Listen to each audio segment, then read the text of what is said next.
Hi, Centenary. Happy Mother's Day to you. I'm in our sanctuary today, and it feels good to be back here. And if you listen real closely, you can hear all of the street sounds that we're familiar with on Sunday morning. It is Mother's Day, and that's why we're here. We want to make it special. So I was thinking of doing something that might really touch your hearts. We have some testimonies that people are going to give about their moms.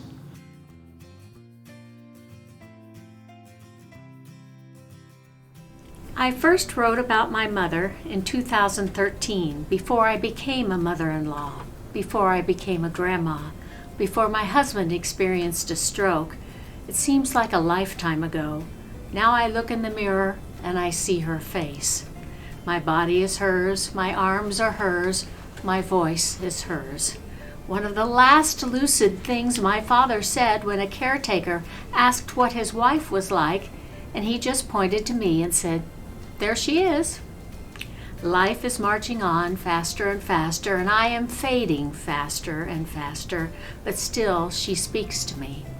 My mother was an only child born in 1922. She was raised on a small farm in Illinois and attended elementary school in a one-room schoolhouse and was the only one in her class through 8th grade, always with the same teacher. I asked her if she ever felt lonely, and she said no. Her parents kept her busy at home, and she never missed having brothers and sisters. She spoke about her teacher with warmth and affection. Her teacher always had projects, reports, maps to draw, or art activities to keep her mind and body occupied. She loved school and her life in the summer with 4-H activities. She grew up loved and happy. She always said, "Take one day at a time. Don't rush about running around like a chicken with its head cut off. Do whatever you have to do it well, and then at the end of the day, rest." Good advice. Did I always follow it? No, but I always remembered its wisdom, especially when my efforts of the day seemed like scattered papers flying in the wind. And now I can especially recommend her last word, rest. To be at rest is to be at peace. Find rest wherever, however, and whenever you can. It will do you a world of good and help you face each new day, no matter what your age. Another one of her mottos was to be kind to one another. If you can't say something nice, don't say anything at all. I never remember harsh words being used in our home. Never recall any foul language. Her words were always respectable, encouraging, guiding you to the right behavior, expecting you to discover the better thing to do, sometimes with no words.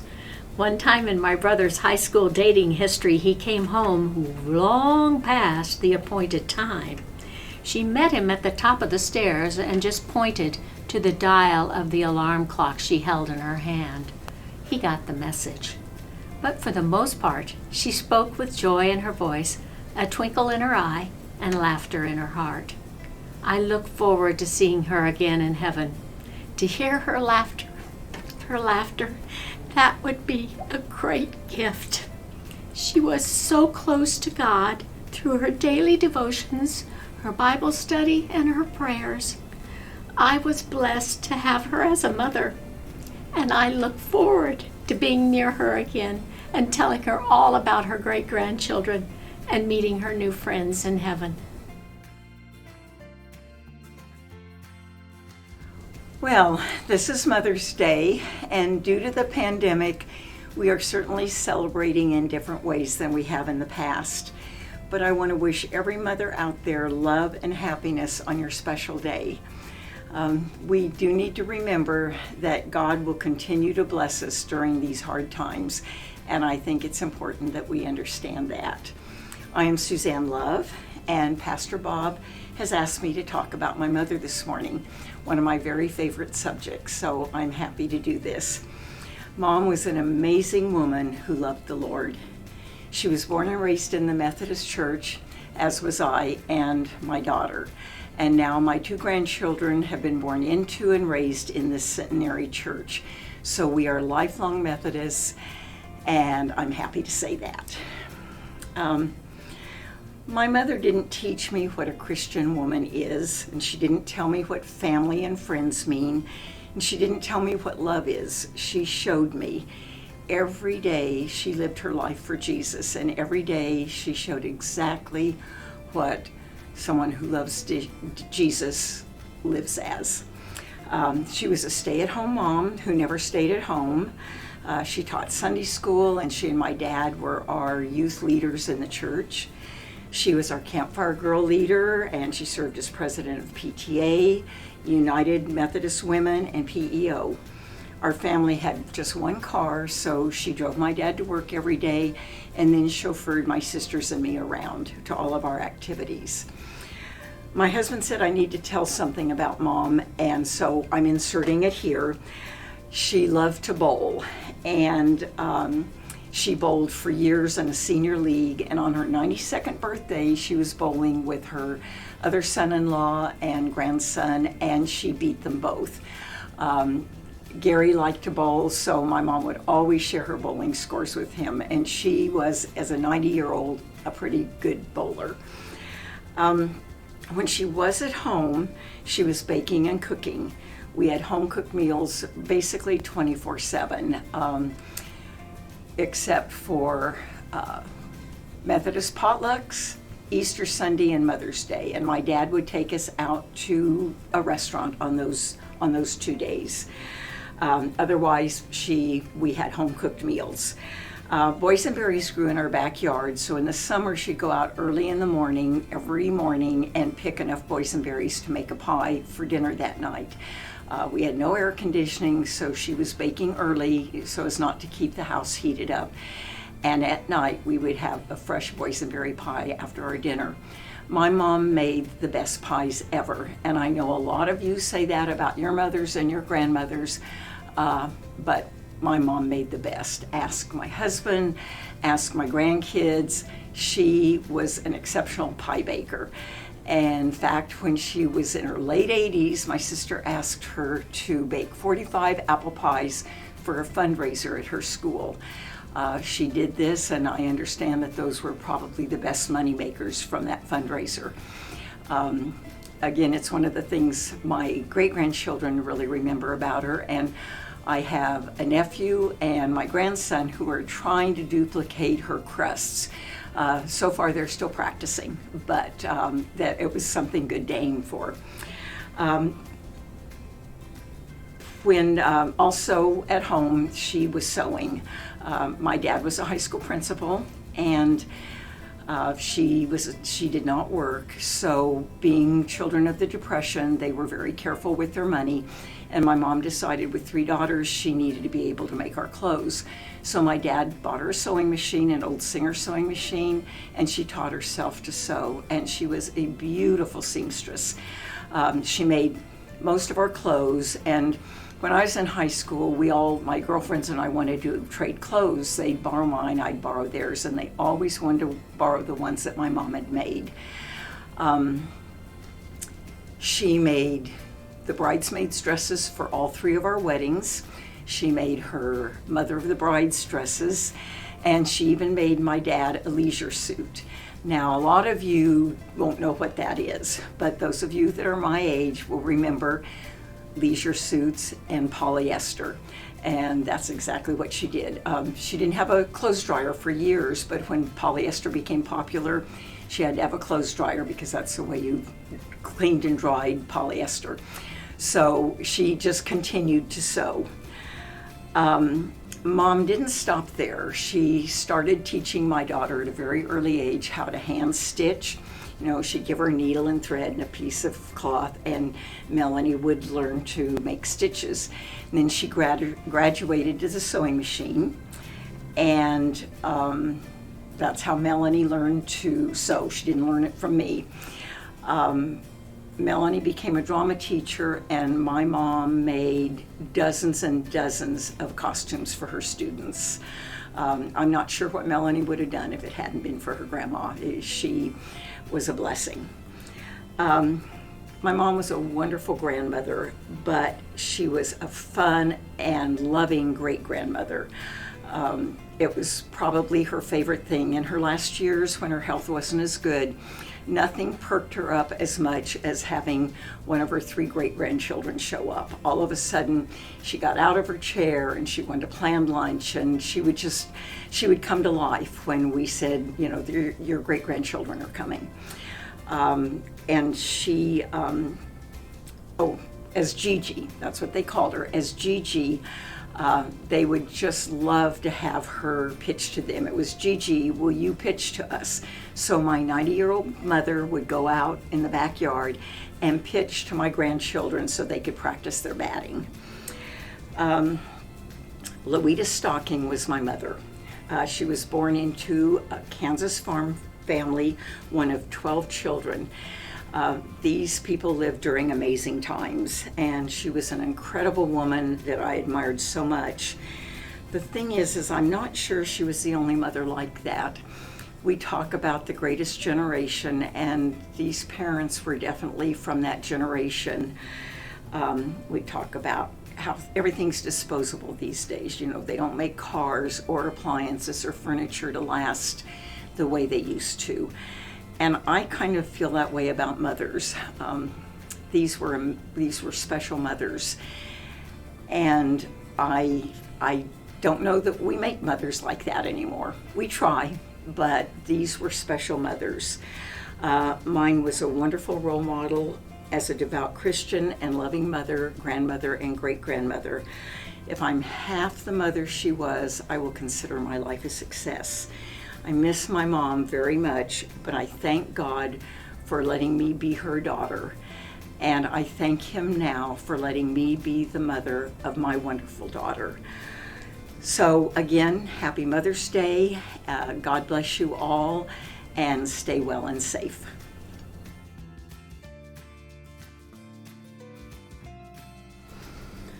Mom, mother, mommy. How do you describe a mother? My mother. When Pastor asked if I would share a tribute to my mom, I thought, sure, no problem, until I tried to write it.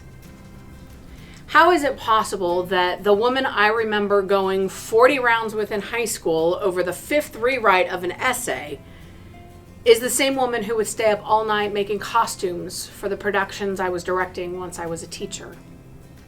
How is it possible that the woman I couldn't get far enough away from when I went to college is the same woman who I can call any time, day or night, and she'll be at my door in 5 minutes? How is it possible that the woman I screamed at when I was in high school of how much I hated her is the one person I love beyond all explanation? It's always says that God never gives us more than we can handle. I know that for a fact there were many days that my mom questioned that saying while raising me. For all the stress, pain, and heartache I know I gave my mom, she never quit. Not only did she not quit on me, she didn't quit on any of us. God knew that we needed her.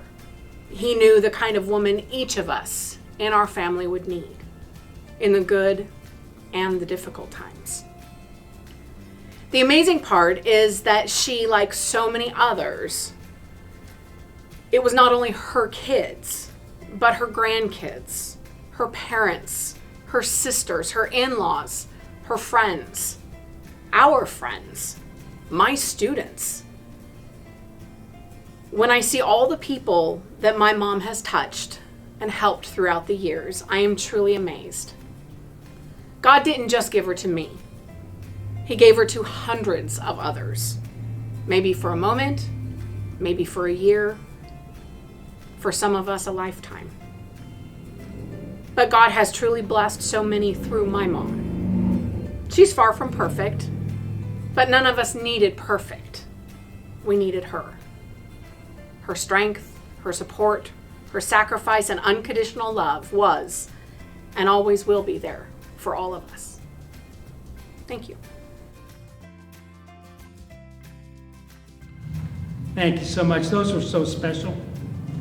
For Mother's Day today, I want to cheat and take you to what is probably the most often used Mother's Day scripture in all of the world.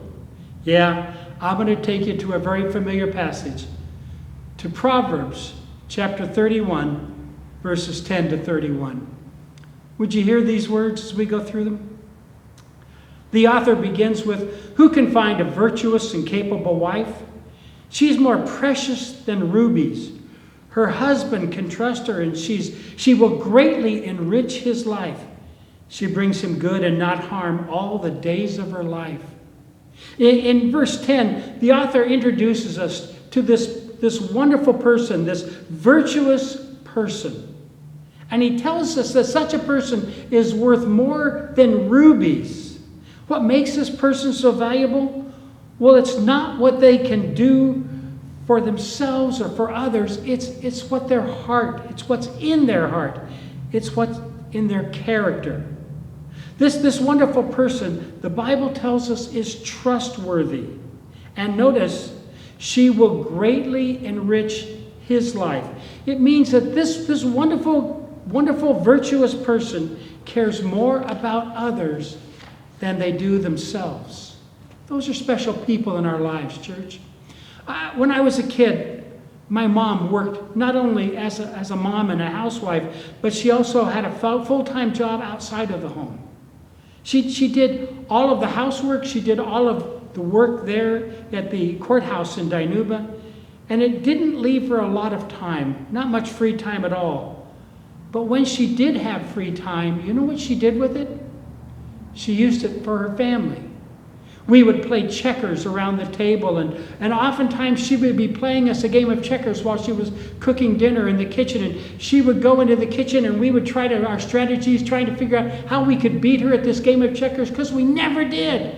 And finally, my brother came up with the best idea of all. He waited until she had gone into the kitchen, and then he moved pieces around on the board and then said, "Okay, Mom, I've made my move. You can come back." And she looked at the board. Immediately, she knew he had cheated. And she said, "No, no, no." She put everything back. Even with that, I think she beat us all the time. But she was a person, my mom, who always cared more about others than she did herself. She was a person who always made time for others. That's what the author of Proverbs 31 is trying to tell us. Makes us virtuous, makes us wonderful, makes those people around us who are so special. It's what makes them so special. It's because they care about others more than they care about themselves. The author goes on, he says, she finds wool and flax and busily spins it. She's like a merchant ship bringing food from afar. She gets up before dawn and prepares breakfast for her household. She plans the day's work for her servant girls. She goes to inspect a field and she buys it. And with her earnings, she plants a vineyard. She's energetic and strong, a hard worker. She makes sure her dealings are profitable. Her lamp burns late into the night. Her hands are busy spinning thread, her fingers twisting fiber. This virtuous, this precious person, this person is a hard worker. Years and years ago, one of the greatest compliments you could receive is if someone were to say of you that you were a person who was not afraid of hard work. You were a person who wasn't afraid of getting their hands dirty, of working hard. This person that the author of Proverbs 31 introduces to us is such a person. They're not afraid of working hard, regardless of how hard that might be. They spin wool and flax. They have breakfast ready before the rest of us get up. They're inspecting and buying fields and planting vineyards. I love verse 17 because it just boils it down for us. This person works hard. You know, when I think about a hard worker, I think about my grandmother. My grandfather was an excellent mechanic. He lived in Missouri and he had a thriving business. He was good at what he did. But he didn't want to be a mechanic. He wanted to be a farmer. And so he sold the shop and all the goods there in Missouri, brought the family to California just outside of Dinuba, and he bought a farm. Life was not easy because my grandfather, while being an excellent mechanic, he was a lousy farmer. He really was. And the entire family had to work on the farm just to try to make ends meet. Now, what I remember most about that is my grandmother. I remember how she never complained about being on the farm. She knew my grandfather was doing what he loved, and she loved him so much that it was okay if she had to work hard all the days of her life. Our author of Proverbs 31 says, people like that, like my grandmother, like my mother, like so many people you know, hard workers, people who care more about you than they do themselves. Our author says those people are rare, and those people are precious.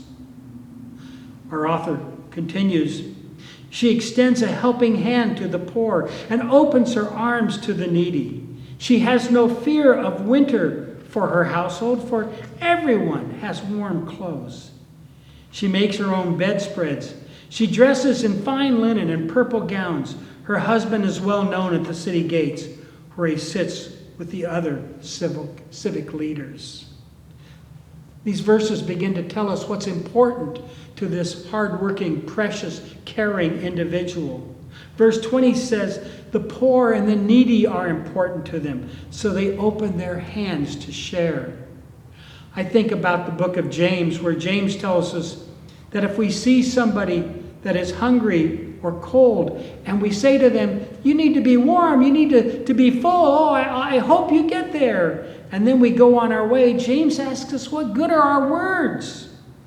What is needed, James says, is for us to act.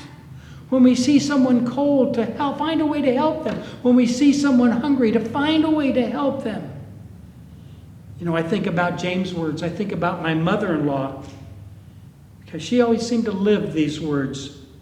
She was always a person who was reaching out to help others. When she saw people in need, she reached out to do what she could to help them.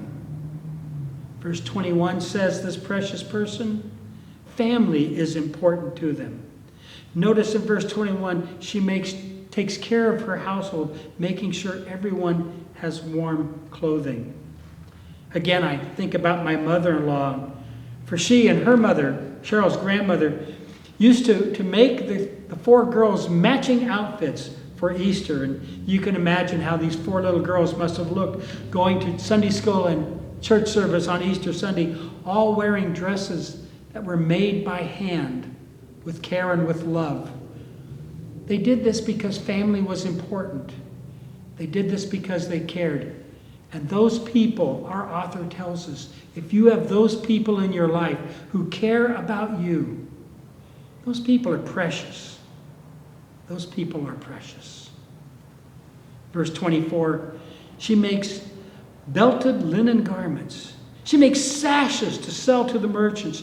She is clothed with strength and dignity. She laughs without fear of the future.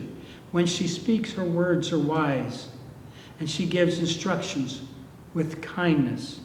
She carefully watches over everything in her household and suffers nothing from laziness. I love those words.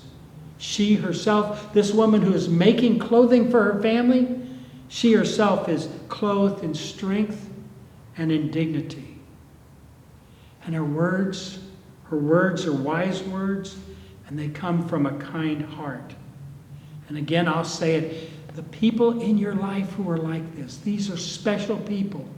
And our author is going to tell us we need to make sure we honor them. How do we do that? Her children rise and bless her. Her husband praises her. He says, there are many virtuous and capable women in the world, but you surpass them all. You know, it's easy for us to take for granted the people in our lives who are special, because they're in our lives. They're always there. So we can very naturally, very easily just take them for granted. But our author tells us not to do that. Instead, we need to rise up and tell the individual how much they mean to us. Years ago, someone told me that every person needs to hear two things. They need to hear that they are loved, and they need to hear that you are proud of them. And this person said, and you need to be specific. You don't just say, I'm proud of you and I love you. You tell them why you are proud of them. You show that you're paying attention and you're watching and seeing what they do in their lives. And you are then telling them, I've paid attention because you are loved. I love you. And because you are so very, very special. Our author says, charm is deceptive. Beauty doesn't last. But the woman who fears the Lord will be greatly praised. Reward her for all she has done. Let her deeds publicly declare her praise. And I'm going to give you this to do today, church. There are people in your lives who are like this virtuous person in the book of Proverbs 31. Your assignment today is to tell them that you're aware of how special they are, to tell them that you love them, to tell them that you're proud of them, to let them know you've seen what they've done. And you are thankful to God for having had the opportunity to witness the life of such a wonderful person. Church, that's our assignment for today. Let me pray with you. Jesus, Lord, I thank you for this congregation of people who have been touched and blessed by you, God, as you have invested into us, your wonderful servants, virtuous, wonderful servants of God who have touched our lives. Lord, may we be a people who speak words of praise to those you've blessed us with. May we be your people, now and always. Amen. All right, church. We'll see you again real soon. Have a great Mother's Day. Bye-bye.